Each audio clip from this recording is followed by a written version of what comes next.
Tinapay mula sa langit. A daily morning devotion with CRC family.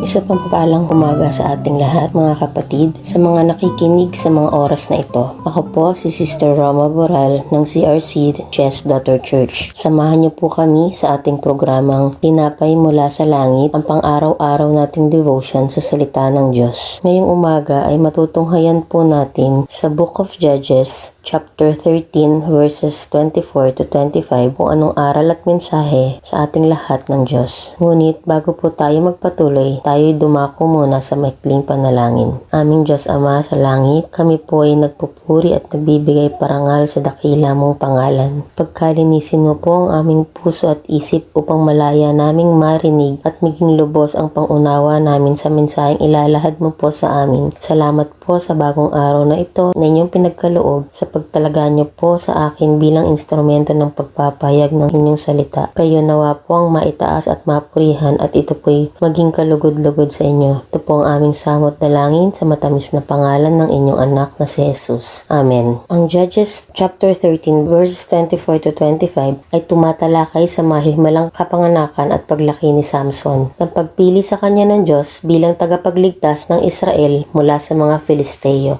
Sa verse 24 sa mabuting balita ng Diyos version, dumating ang araw at nanganak ang asawa ni Manoah. Lalaki ang sanggol at pinangalanan nilang Samson. Nabanggit sa mga naunang verses sa chapter 13 ng asawa ni Manoah ay baog kaya wala itong kakayahang magdalang tao. Ngunit dahil sa kapangyarihan at dakilang katapatan ng Diyos ay tinupad niya ang pangako magkakaanak si Manoah at ang kanyang may bahay. At nang dumating nga ang takdang panahon na pinangako ay isinilang ang sanggol na lalaki at ito'y pinangalanan nilang Samson ayon na din sa utos ng Diyos. Ang pangalang Samson sa Hebrew word ang ibig sabihin ay Shimshon o nangangahulugan na may kaugnayan sa araw o liwanag. Sa English ay sunlight o bright as the sun. Marahil kaya iyon ay binigay na pangalan ng Panginoon sa kadahilanan na magiging layunin ni Samson ay maging araw o liwanag at pag-asa sa mga taga-Israel. Sa verse 24 pa din, lumaki ang batang patuloy na pinagpala ni Yahweh. Mula pa lang sa sinapupunan ng kanyang ina ay pinagpala na si Samson sa buhay na pinagkaloob sa kanya. Habang siya'y lumalaki ay patuloy ang pagpapala sa kanya ng Diyos sa pamamagitan ng paghubog sa kanyang lakas, katatagan at kakayahan at ang kanyang pagiging handa sa tungkulin na inaatas sa kanya ng Diyos. Sa verse 25, at nagsimulang udyokan ng espiritu ni Yahweh si Samson at siya'y pinakilos nito sa kampo ng Dan na nasa pagitan ng Zora at Estaol. Dahil sa pagpapala ng Diyos ay batid niya na nahubog na ang kakayahan at may kahandaan na si Samson. Dumating na ang tamang panahon upang gawin na ni Samson ang kanyang layunin. Yun ay ang magligtas ang Israel laban sa mga Filisteo. Hindi kumilos si Samson o sumugod sa kampo ng Dan sa sarili niyang pagpapasya kahit alam niya ang kakayahan at lakas niya. Inantay niya ang hudyat ng Espiritu ng Diyos bago siya sumalakay. Dahil batid niya na sa hudyat na iyon ay gagabayan siya ng Diyos at bibigyan pa ng maraming kalakasan at katatagan upang magampanan niya ang kanyang mga layunin. Ano po ang aral na inihahayag sa atin ng Judges 13:24 to 25? Tapat ang Diyos sa kanyang mga pangako. Basta tayo marunong magtiwala ng buong puso at marunong tayong sumunod sa kanyang salita at utos. Tulad ng ginawa ng ina ni Samson kung saan nailahad sa chapter 13 ano ang pinagawa sa kanya ng Panginoon upang magkaanak kahit para sa kanya ay imposible dahil siya ay baog. May mga bagay o pangyayari o sitwasyon sa buhay natin na akala natin imposible. Wala nang pag-asa, walang kaparaanan. Pero sa Diyos,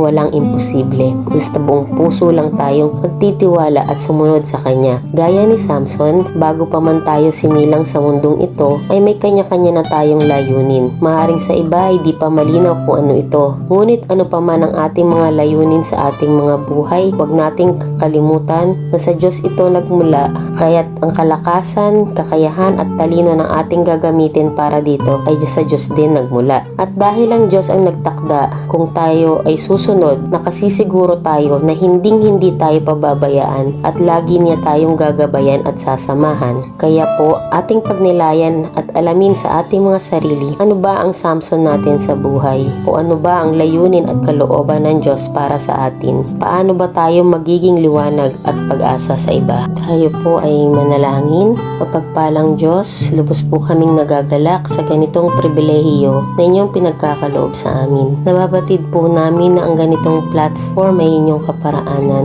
upang magampanan ang layunin ng bawat isang inyong itatalaga para makapagpahayag na inyong salita. Salamat po sa knowledge and wisdom na nagmumula sa inyo at sa paghubog at paghahanda ninyo po sa amin sa ganitong gawain. Nawa po ang layunin naming pagpapahayag ng inyong salita ay tumimo sa puso at isip ng mga makakapakinig at magsilbi po itong liwanag at pag-asa sa kanilang buhay.